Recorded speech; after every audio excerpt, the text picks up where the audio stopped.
Oi, gente, tudo bem? Gente, 24 de fevereiro, dia da conquista do voto feminino no Brasil. E lógico que eu não poderia deixar de estar aqui para conversar com vocês sobre essa conquista feminina, tá? Gente, eu não sou feminista, tá? Mas como mulher e membro da sociedade brasileira, eu acho, e uma pessoa que já trabalhou no serviço na Central de Atendimento à Mulher Vítima de Violência, né, o 180, eu era operadora de telemarketing. Então, assim, eu tive esse contato com a Lei 11.340, a Maria da Penha, e esse assunto, como uma pessoa autodidata que eu sou, né, ele me instigou bastante, porque eu acredito que mulheres inteligentes, isto é, mulheres que apoiam mulheres que apoiam as injustiças sociais em relação à questão de gênero, né? Eu acho muito interessante, tudo bem? Bora falar então sobre esse dia? Então bora falar. A primeira pergunta que eu faço é: por que as mulheres, gente, o que vocês acham? Por que as mulheres elas não podiam votar no Brasil, né? Porque assim, essa lei, ela entrou em vigor, isto é, as mulheres passaram a ter o direito de voto em 1932. A minha avó tem 94 anos. Então, assim, a idade da minha avó, né? Tem a geração do meu pai, que é a minha avó paterna e a minha avó. 2 gerações antes de mim, as mulheres não podiam votar. Isso era péssimo, né? Por que elas não podiam votar? Patriarcado, né? Uma sociedade extremamente patriarcal, excessivamente patriarcal, né? Que entendia que as mulheres, elas deveriam estar restritas ao lar, né? Ao cuidado dos filhos. Inclusive, eu peguei a fala aqui de um deputado do Pará, que afirmou isso, em um tom extremamente poético, o Serzedelo, tá? Ele falou o seguinte: a mulher, pela delicadeza dos afetos, pela sublimidade dos sentimentos e pela superioridade do amor, é destinada a ser o anjo tutelar da família. Que lindo, né? A educadora do coração e o apoio moral mais sólido do próprio homem. Jogá-la no meio das paixões e das lutas políticas é tirar-lhe essa santidade que é a sua força, essa delicadeza que é a sua graça, esse recato que é o seu segredo. É destruir, é desorganizar a família. A questão é de estabilidade social.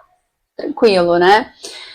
Então, né, a mensagem extremamente em tom poético do deputado, você já entende por que as mulheres não podiam votar, tudo bem?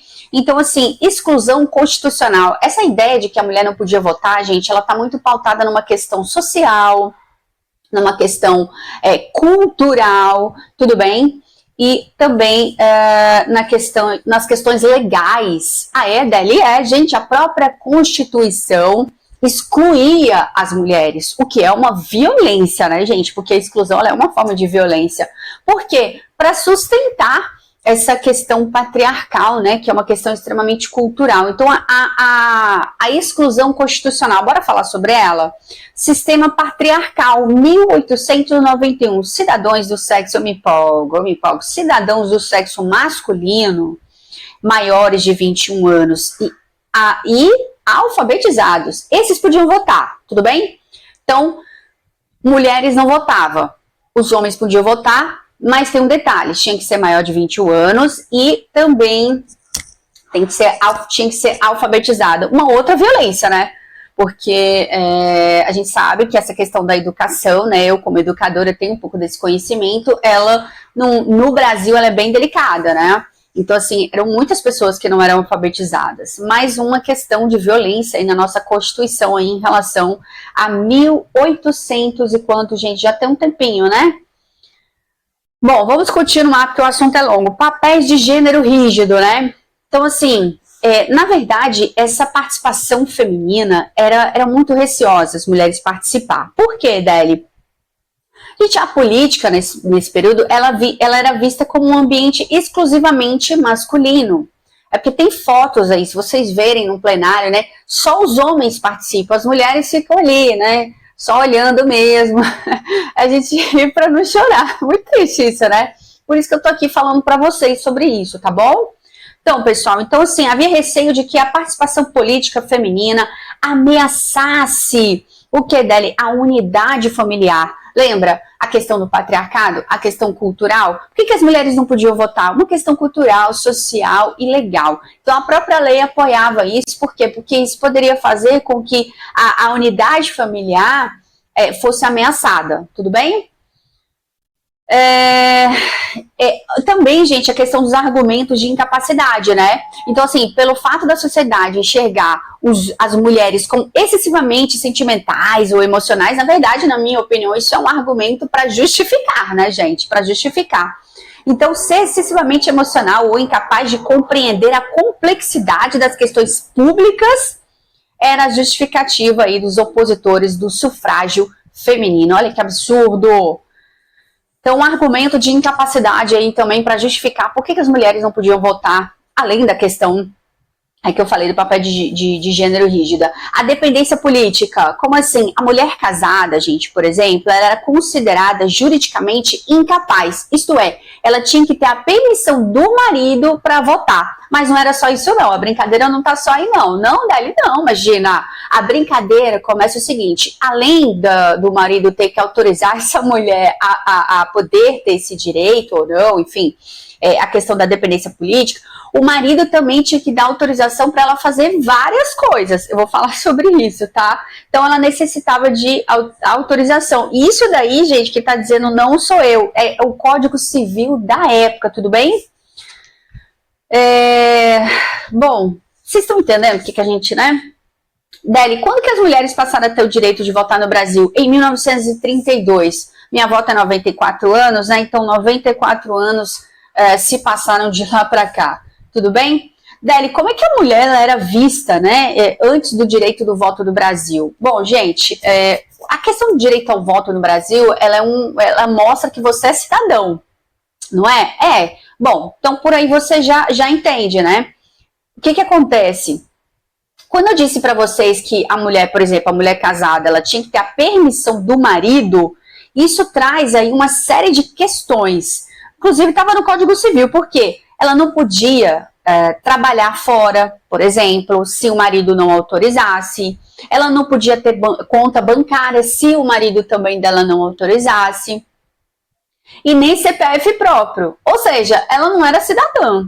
Tá vendo? A vida era muito difícil para as mulheres. Tudo bem? Então são conquistas que nós vamos, isso aí é uma questão social, tá, gente? Porque quando eu comecei no áudio, falando no vídeo para vocês, por que as mulheres dali não podiam votar no Brasil, é uma pergunta extremamente desafiadora. Por quê, né? O que torna o homem melhor do que a mulher? Isso é uma questão de violência, é um que a gente chama de sexismo, né? Exaltação da figura masculina, por uma série de questões culturais, por exemplo, aquele pensamento de que o homem é o provedor, a mulher tem que ficar em casa, né? Exaltação do masculino. Por que a mulher tem que ficar em casa, né?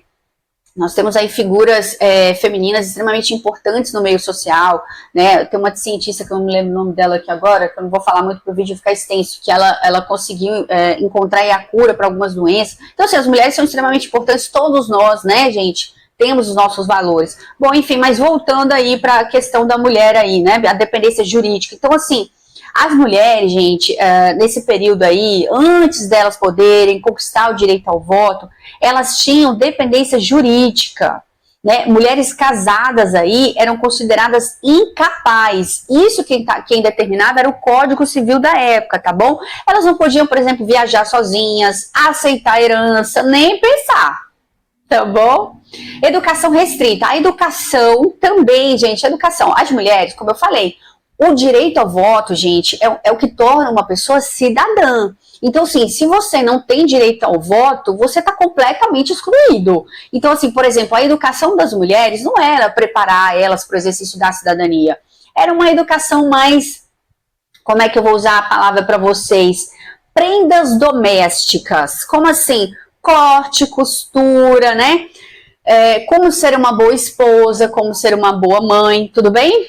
Mercado de trabalho. As mulheres mais pobres, essas mulheres elas ganhavam menos do que os homens, elas exerciam atividade de lavadeira, cozinheira, né, operárias têxteis, né?